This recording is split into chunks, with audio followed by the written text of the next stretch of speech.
ನಮಸ್ಕಾರ ಸ್ನೇಹಿತರೆ, ಮತ್ತೊಂದು ಸಿನಿಮಾ ರಿವ್ಯೂಗೆ ಸ್ವಾಗತ.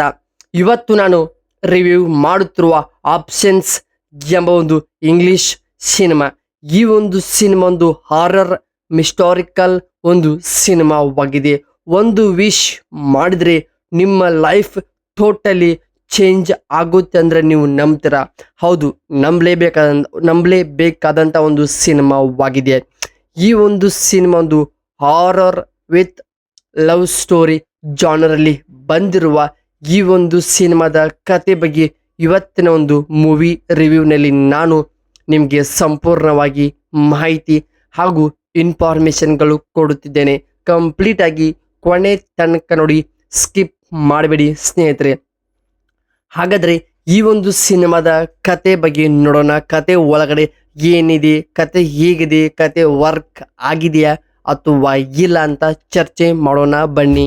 ಪ್ರಮುಖವಾಗಿ ಈ ಒಂದು ಸಿನಿಮಾದ ಕತೆ ಬಗ್ಗೆ ಬಂದರೆ, ಇದರಲ್ಲಿ ನಮ್ಮ ಹೀರೋ ಒಬ್ಬ ನಾರ್ಮಲ್ ಬಾಯ್, ಅಂದರೆ ಸಿಂಪಲ್ ಒಬ್ಬ ಸಾಧಾರಣ ಮನುಷ್ಯನ ರೀತಿ ಬದುಕು ನಡೆಸುತ್ತಿರ್ತಾನೆ.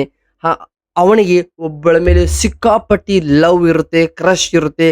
ಅವಳ ಜೊತೆ ತನ್ನ ಫೀಲಿಂಗ್ಸ್ ಹಂಚ್ಕೋಬೇಕಂತ ಎಲ್ಲ ರೀತಿ ಅವ್ರಿಗೆ ಪ್ರಪೋಸಲ್ ಮಾಡ್ತಾನೆ. ಅವಳು ಪದೇ ಪದೇ ರಿಜೆಕ್ಟ್ ಮಾಡುತ್ತಿರ್ತಾಳೆ. ಒಂದು ಸಂದರ್ಭದಲ್ಲಿ ಅವನಿಗೆ ಒಂದು ದಿನ ಅನ್ಎಕ್ಸ್ಪೆಕ್ಟೆಡ್ ಆಗಿ ಒಂದು ಸೂಪರ್ ನ್ಯಾಚುರಲ್ ಆಬ್ಜೆಕ್ಟ್, ಒಂದು ಪವರ್ಫುಲ್ ಶಕ್ತಿ ಅವನಿಗೆ ಸಿಗುತ್ತದೆ. ಆ ಒಂದು ಶಕ್ತಿ ಯೂಸ್ ಮಾಡಿಕೊಂಡು ತನ್ನ ಡ್ರೀಮ್, ಅಂದರೆ ತನ್ನ ಹುಡುಗಿ ತನ್ನ ಪ್ರೀತಿ ಮಾಡಿಕೊಳ್ಳೋ ರೀತಿ ಹೇಗಾದರೂ ಮಾಡಬೇಕಂತ ಟ್ರೈ ಮಾಡ್ತಾನೆ. ಅದು ಕೂಡ ಸಕ್ಸಸ್ ಕೂಡ ಆಗುತ್ತೆ ಆ ಒಂದು ಸೂಪರ್ ಆಬ್ಜೆಕ್ಟ್ ಮುಖಾಂತರ. ಕೊನೆಗೆ ಆ ಒಂದು ಸೂಪರ್ ಆಬ್ಜೆಕ್ಟ್ ಇಂದ ಅವಳ ಜೊತೆ ಲವ್ ಆಗುತ್ತೆ. ಅವಳು ಕೂಡ ಅವನನ್ನು ಸಿಕ್ಕಾಪಟ್ಟೆ ಲವ್ ಪ್ರೀತಿ ಕೂಡ ಮಾಡ್ತಾರೆ.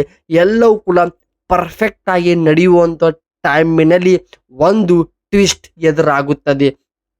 ಆ ಒಂದು ಟ್ವಿಸ್ಟ್ ಏನಂದ್ರೆ, ಸ್ಟಾರ್ಟಿಂಗ್ ಎಲ್ಲ ಕೂಡ ಚೆನ್ನಾಗಿ ನಡೆಯುವಂಥ ಟೈಮಿನಲ್ಲಿ ಆ ಒಂದು ಟ್ವಿಸ್ಟ್ ಅಂದರೆ ಸ್ಲೋಲಿ ಆ ಒಂದು ಸೂಪರ್ ನ್ಯಾಚುರಲ್ ಆಬ್ಜೆಕ್ಟ್ ಪವರ್ ಪ್ರತಿದಿನಾಲು ಕಡಿಮೆ ಆಗ್ತಾ ಆಗ್ತಾ ಆಗ್ತಾ ಬರುತ್ತೆ. ಅದೆಷ್ಟು ಕಡಿಮೆ ಆಗುತ್ತೆ ಅಂದರೆ, ತನ್ನ ಹೀರೋ ಲೈಫ್, ಅಂದರೆ ಯಾರು ಅದನ್ನು ಯೂಸ್ ಮಾಡುತ್ತಾರಲ್ಲ ಅವ್ರ ಲೈಫ್ ಟೋಟಲಿ ಒಂದು ಡೆಸ್ಟ್ರಾಯ್, ಅಂದರೆ ಸರ್ವನಾಶ ಆಗುವಂಥ ಒಂದು ಸ್ಥಿತಿಗೆ ಬರುತ್ತದೆ. ಆ ಒಂದು ಸೂಪರ್ ನ್ಯಾಚುರಲ್ ಎಲ್ಲವೂ ಕೂಡ ಕಂಪ್ಲೀಟ್ ಆ ಒಂದು ಶಕ್ತಿ ಕಳೆದುಕೊಂಡಾಗ ನಮ್ಮ ಹೀರೋ ಲೈಫ್ ಹೇಗೆ ಯಾವ ರೀತಿ ಹಾರರ್ ಆಗಿ ಬದಲಾಗುತ್ತದೆ. ತಾನು ಯಾರ ಮೇಲೆ ಆ ಒಂದು ಸೂಪರ್ ಆಬ್ಜೆಕ್ಟ್ ಯೂಸ್ ಮಾಡ್ತಾನಲ್ಲ, ಅವರು ಹಾರರ್ ಆಗಿ ದೆವ್ವದ ರೀತಿ ಇವನಿಗೆ ಕಾಟ ಕೊಡಕ್ಕೆ ರೆಡಿ ಆಗ್ತಾರೆ. ಹೌದು, ಒಂದು ಒಳ್ಳೆ ಕಮರ್ಷಿಯಲ್ ಇದೆ. ಆಕ್ಷನ್ ಹಾರರ್ ಎಲಿಮೆಂಟ್ ಕೂಡ ಸಖತ್ತಾಗಿನೇ ಯೂಸ್ ಮಾಡಿದರೆ, ತನ್ನ ಪ್ರೀತಿಗಾಗಿ ಏನೇನೆಲ್ಲ ಮಾಡ್ತಾನೆ ಅದು ಕೂಡ ಸಖತ್ತಾಗಿನೇ ವರ್ಕ್ ಕೂಡ ಆಗಿದೆ. ಕತೆ ಹೇಳುವಂಥ ರೀತಿ, ಆ ಒಂದು ಸ್ಕ್ರೀನ್ ಪ್ಲೇ, ಅಲ್ಲಿ ಬರುವಂಥ ಡ್ಯೂರೇಷನ್ ಎಲ್ಲವೂ ಕೂಡ ಇಂಗ್ಲಿಷ್ ಭಾಷೆಯಲ್ಲಿ ಬಂದಿದ್ರೂ ಕೂಡ ನಿಮ್ಗೆ ಈ ಸಿನಿಮಾ ಚೆನ್ನಾಗಿನೇ ಅರ್ಥ ಆಗುತ್ತದೆ. ಹೌದು, ಆ ಕೊನೆಗೆ ಕಂಪ್ಲೀಟಾಗಿ ಆ ಒಂದು ಸೂಪರ್ ಆಬ್ಜೆಕ್ಟ್ ಕಂಟ್ರೋಲ್ ಅವನ ಕೈಯಿಂದ ಹೋದ್ಮೇಲೆ ಟೋಟಲಿ ಅವನ ಲೈಫೇ ಸರ್ವನಾಶ ಆಗಿ ಬಿಡುತ್ತದೆ. ಅಂತ ಒಂದು ಟೈಮಿನಲ್ಲಿ ಆ ಕೊನೆಯಲ್ಲಿ ಹೀರೋ ಮತ್ತೆ ಹೇಗಾದರೂ ಬದುಕಬೇಕಂತ ನಿರ್ಧಾರ ತೆಗೆದುಕೊಂಡಾಗ ಕ್ಲೈಮ್ಯಾಕ್ಸಲ್ಲಿ ಮತ್ತೊಂದು ಮಿಸ್ಟೇಕ್ ಮಾಡ್ತಾನೆ. ಆ ಒಂದು ಮಿಸ್ಟೇಕಿಂದ ಕಂಪ್ಲೀಟಾಗಿ ಸಿನಿಮಾದಲ್ಲಿ ಅವನ ಕತೆ ಮುಗಿಯುತ್ತದೆ.